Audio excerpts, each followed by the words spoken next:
FPM 2250413. Saya dengan Cindy Marcella dengan FPM 2250435. Kami kali ini akan melakukan mikrotutorial dengan mata kuliah fisika umum dengan tema Efek fisiologis ultrasonik merupakan gelombang suara berfrekuensi di atas 20 kHz. Jadi bukan sebagai sinar yang seperti sinar X. Gelombang suara yang dapat kita dengar berfrekuensi antara 20 Hz sampai 20 kHz. Ultrasonik pertama kali dibuat dengan piezoelectronic transducer oleh Helmholtz pada abad ke-19. Prinsip pada suatu sensor ultrasonik sebagai berikut. Yang pertama adalah sinyal yang dipancarkan oleh pemancaran ultrasonik. Sinyal tersebut berfrekuensi di atas 20 Hz. Biasanya yang digunakan untuk mengukur jarak benda adalah 40 Hz. Sinyal tersebut dibangkitkan oleh rangkaian pemancaran ultrasonik.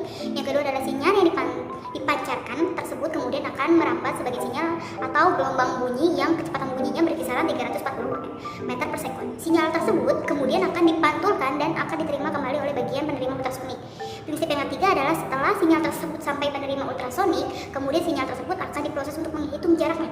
Jarak yang dihitung rumusnya adalah S sama dengan 340 dikali T dibagi 2, di mana S adalah jarak antara sensor ultrasonik dengan bidang pantul dan T adalah selisih waktu antara pemancaran gelombang ultrasonik sampai diterima kembali oleh bagian penerima ultrasonik. Yang pertama ada stetoskop. Stetoskop adalah sebuah alat medis akustik untuk memeriksa suara dalam tubuh. Dia banyak digunakan untuk mendengar suara jantung, pernapasan, dan digunakan untuk mendengar intenstin dan aliran darah dalam arteri dan vein. Ada dua jenis stetoskop, yaitu akustik dan elektronik. Stetoskop elektronik. Stetoskop elektronik mengatasi tingkatan suara yang rendah dengan cara memperkuat suara tubuh. Stetoskop ini mempunyai mikrofon di dalam diafragmanya. Dengan menggunakan gelombang ultrasonik 5-10 MHz yang diarahkan ke pembuluh nadi dan suatu penerima R akan mendeteksi sinyal hamburan pantul. Frekuensi tanpa sinyal pantul yang diterima bergantung pada kecepatan aliran darah. Yang kedua, stetoskop akustik. Stetoskop akustik yang paling umum digunakan dan beroperasi dengan menyalurkan suara dari bagian dada melalui tabung kosong berisi udara ke telinga pendengar. Bagian chest piece biasanya terdiri dari dua sisi yang dapat diletakkan di badan pasien. Untuk memperjelas suara, sebuah diafragma, disk plastik atau bel mangkok kosong. Bila diafragma diletakkan di pasien, suara tubuh menggetarkan diafragma, menciptakan tekanan gelombang akustik yang berjalan sampai ke telinga pendengar. Bila bel diletakkan di tubuh pasien, getaran kulit secara langsung memproduksi gelombang tekanan akustik yang berjalan ke telinga pendengar. Yang kedua ada USG. USG atau ultrasonografi adalah alat bantu diagnostik di bidang kedokteran untuk menampilkan gambaran struktur bagian dalam tubuh manusia yang bekerja dengan menggunakan bantuan teknologi gelombang suara frekuensi tinggi seperti yang dimiliki kelelawar atau ultrasonik. Alat ini terdiri atas monitor dan transducer. Transducer merupakan alat yang akan mentransfer pantulan gelombang suara menjadi bentuk gambar yang akan tampil di layar monitor. Hasilnya disebut sonogram. Yang ketiga, kacamata tunanetra. Kacamata tunanetra dilengkapi dengan penerima dan pengirim ultrasonik sehingga tunanetra dapat menduga jarak benda yang ada di depannya. Gelombang ultrasonik dipancarkan frame kacamata dan mengenai benda objek di sekitar. Gelombang ultrasonik dipantulkan dan diterima kembali oleh alat penerima pada kacamata. Ultrasonik berada pada frame kacamata yang mengirimkan sinyal getaran pada telinga tunanetra. Orang penyandang tunanetra memiliki pendengaran yang lebih tajam atau sensitif dibanding orang bermata normal. efek ultrasonik bagi fisiologi manusia. Tubuh manusia merupakan suatu sistem yang unik yang dimana organ-organ di dalamnya tubuh manusia bekerjasama dengan baik. Gangguan yang terjadi pada salah satu organ dalam akan berdampak pada organ yang lainnya. Untuk mengetahui bagaimana adanya gangguan pada tubuh organ itu awalnya dideteksi dengan melalui pengamatan yang terjadi di bagian luar tubuh, lalu seperti kenaikan suhu tubuh, perubahan warna kulit, perubahan warna rambut, dan lain sebagainya. Hal ini dilakukan karena letak organ berada di dalam tubuh sehingga sulit untuk melihatnya. Ada radiasi yang mempunyai sifat seperti yang disebutkan di atas adalah yang dimana mengaruhi kesehatan janin. Terus penelitian yang akan dilakukan di Australia melibatkan 1.400 wanita hamil yang melakukan tes USG. Mereka menjalani tes USG selama 5 kali selama kehamilan. Ternyata melahirkan bayi yang berat badannya lebih rendah dibandingkan wanita yang tidak menjalankan USG.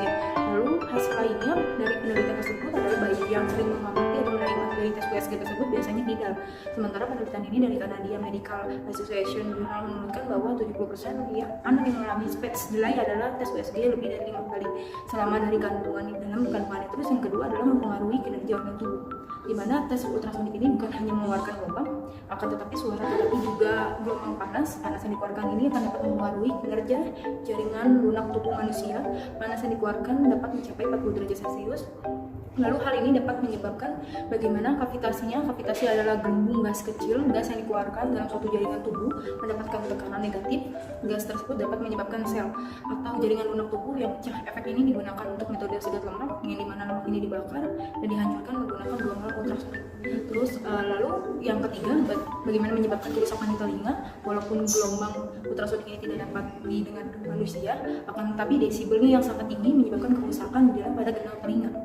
Ultrasound yang mencapai 120 desibel yang menyebabkan gendang telinga itu pecah. Hal ini diperkuat dengan pernyataan di Belgian Federal Public Service atau FPC, Departemen Kesehatan Televisi Keamanan Lingkungan.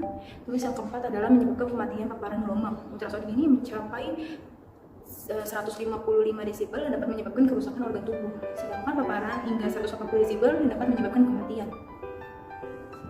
Gelombang ultrasonik bisa dimanfaatkan untuk mengamati janin bayi dalam kandungan yang dikenal dengan ultrasonografi atau USG, ataupun untuk melihat organ-organ dalam tubuh dan mendeteksi penyakit dalam. Alat ini akan memancarkan berkas ultrasonik ke rahim ibu hamil, kemudian melacak perubahan frekuensi bunyi mantul dari jantung yang berdayunan darah yang beredar.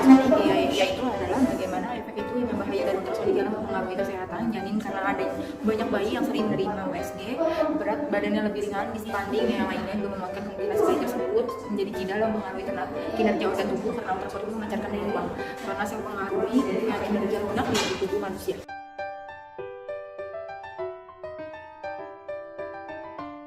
Sekian dan terima kasih khususnya kepada dosen pengampu mata kuliah umum Dr. Sunyadi. Mohon maaf apabila ada salah dan kekurangan dalam materi. Wassalamualaikum warahmatullahi wabarakatuh.